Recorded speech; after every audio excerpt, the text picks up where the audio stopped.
வணக்கம் நேயர்களே, இது channel G. Welcome back to another episode. இன்றைய நிகழ்ச்சியில் ஆமை. ஒதுக்கப்பட்ட உயிரினமா ஆமை? விலைபேசி விற்பது தவறு என்று அரசு சொல்கிறது. அரிய வகை ஆமை என அலட்சியப்படுத்துபவர்கள் இங்கே. ஆமை வந்த வீடும் அமீனா வந்த வீடும் என தவறாக சித்தரித்து தரணியில் பரப்பிவிட்டார்கள். உருப்படாது ஆமை என்றால் உலகில் விலை போவது ஏன்? நீதிமன்ற வழக்கு, உத்தரவு, மேல்முறையீடு என நீண்ட நாள் எடுத்துக்கொள்ளும் என்பதை சொல்ல ஆமையின் வேகத்தை இங்கே சுட்டிக்காட்டி சொன்ன ஆமையை நம்மவர்கள் அமீனாவுடன் சேர்த்து விட்டார்கள். வைணவர் வணங்கும் விஷ்ணு வையத்தில் எடுத்த இரண்டாவது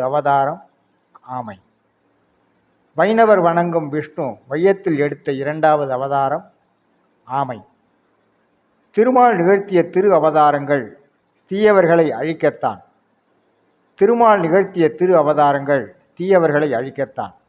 ஆனால் கூர்ம அவதாரத்தில் அவர் யாரையும் கூர் செய்து காட்டவில்லை. மாறாக அமிர்தம் கிடைக்க அருள்பாலித்தார். அமிர்தம் மட்டுமல்ல, ஆரோக்கியம் தரும் தன்வந்திரி, அஷ்ட ஐஸ்வர்யம் தரும் லக்குமி, அனைத்தையும் தரும் காமதேனு என பார்க்கடலை கலைந்த போது வந்தது என புராணம் சொல்கிறது.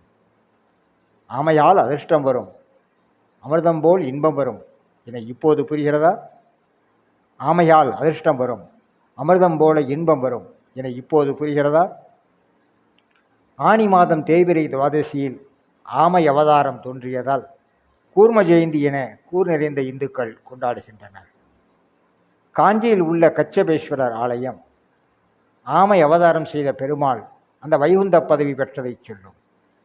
1000 ஆண்டுகள் பழமை வாய்ந்த இந்த ஆலயம் காஞ்சியில் உள்ளது போல சிங்கார சென்னையில் உள்ள சிவன் கோயில் கச்சாலீஸ்வரர் கோயில்.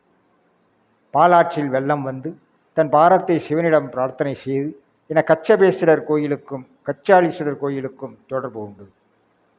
ஆமையின் ஓட்டை சிவனார் புலி ஆலைக்கு மேல் மாலையாக போட்டிருப்பது நம்மில் எத்தனை பேருக்கு தெரியும்? இது நலம்பயக்கும் செய்தி என்பதாவது தெரியுமா? கூர்ம அவதாரத்தை வழிபட்டால் மனதைரியம் வரும் என்று சொல்லுவார்கள். வாசலின் வடக்கு பகுதியில் ஆமை வைத்தல் என்பது வாஸ்து சாஸ்திரத்தில் சொல்லும் ஒரு செய்தி. 5ஐயும் அடக்கும் ஆமை நீண்ட நாட்கள் வாழும். பொறி 5ஐயும் அடக்கினால் மனிதன் ஆனந்த வாழ்வு பெறுவான். 5ஐயும் அடக்கும் ஆமை நீண்ட நாட்கள் வாழும். பொறி 5ஐயும் அடக்கினால் மனிதன் ஆனந்த வாழ்வு பெறுவான். இத்தனை சிறப்பு பெற்ற ஆமையை இங்கே வெறுத்து ஒதுக்கலாமா? கொஞ்சம் கூட கோபம் கொள்ளாத ஒரே உயிரினம், கொஞ்சி விளையாட ஓடி வரும் செல்லப்பிராணி ஆமை. வணங்குதற்குரிய உயிரினம் அது, வாழ போற்றி காக்க வேண்டிய உயிரினம் என புரிந்து கொண்டு இந்த புவியில் ஆமையையும் வாழ வைப்போம். ஆக்கம் விசு ஐயர்.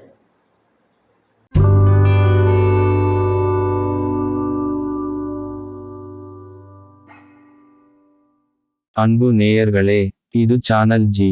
தினம் ஒரு நிகழ்ச்சி உங்களுக்காக ஒலிபரப்பாகிறது. உங்கள் கருத்தை எங்களுக்கு எழுதி அனுப்புங்கள். நீங்கள் எழுதி அனுப்ப வேண்டிய முகவரி podcast@gmail.com. இன்னொரு நிகழ்ச்சியில் மீண்டும் சந்திக்கும் வரை உங்களிடம் இருந்து அன்பு வணக்கம் கூறி விடை பெறுகிறோம். வணக்கம்.